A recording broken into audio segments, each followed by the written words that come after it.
How do you have devotions? Like, what do you do? You know, this is odd. I have devotions all day. Well, I start in the morning, yes. But all day. What do I mean by that?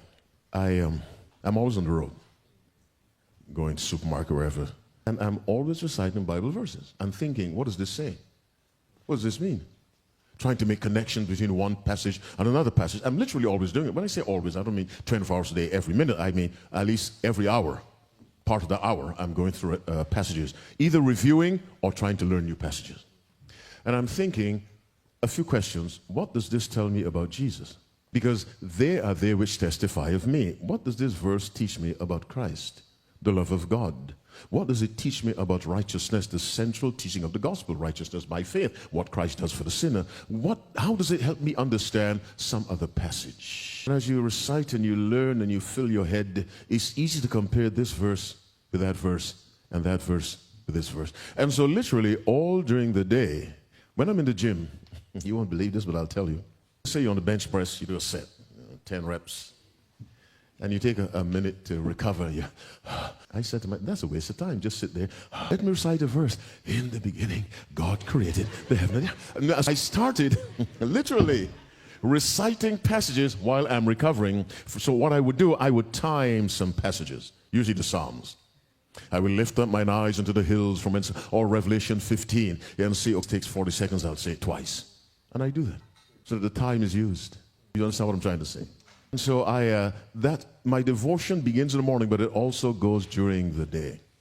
You'll ask my wife, she'll tell you, as I go to the darkest part of the house, turn off all the lights, and sit on the floor, and just start thinking of, turn off all the lights so you have no distractions, nothing. Think of a Bible verse. Think on it. What does this say, Father? Just dwell on it, dwell on it, dwell on it. Something else I do that's devotional. I'm trying to connect everything to the Bible.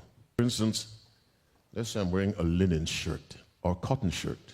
Where does cotton come from? A plant. When were plants made? On the third day. Am I right or am I wrong? Yes. And so you make a connection immediately between your shirt and creation. Are you with me?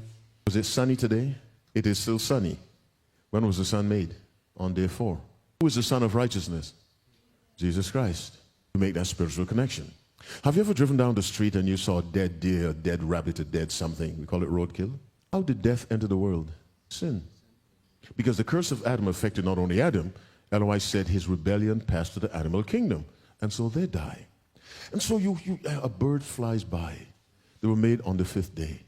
One day I too will fly through the atmosphere. What I'm trying to tell you, try to make a spiritual connection with every single. If you do that, your mind is so constantly employed with that which is spiritual, the devil is always having to wait until she thinks about a rock song. Wait until he starts rapping, then I can come in.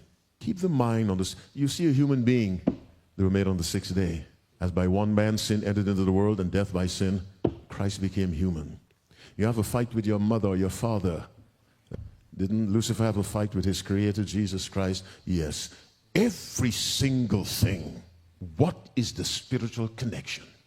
And in classroom, what's the spiritual connection? In the classroom, don't pursue a grade first. Pursue a deeper knowledge of God. Now, you didn't get what I said. Let me say it again.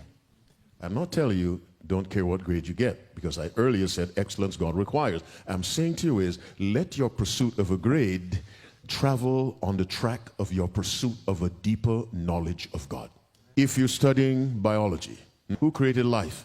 Why do you hesitate? Who created life? God. Now you ask yourself, where is God in this cell?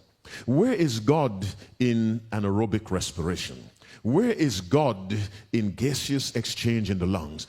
Because every creator, every artist leaves his or her fingerprints. If you're a musician, you can listen to music and say, that's Mozart, or that's Handel. You look at a painting, that's Michelangelo, or that's whomever, or that's Picasso. It's the same with God. Isaiah 6 verse 3, the whole earth is full of his glory. Psalm 19 verse 1, the heavens declare the glory of God. And so all of the heaven, the glory of God, all of the earth, the glory of God, despite pollution. You look for God in accounting. Didn't he arrange the tithing system, offering your... Everything you study says, whatever line of investigation we pursue, with a sincere knowledge to arrive at truth, we are brought into communion with that mighty unseen intelligence, because all legitimate knowledge flows from God. I say legitimate. Crime is not a legitimate knowledge. It did not originate with God.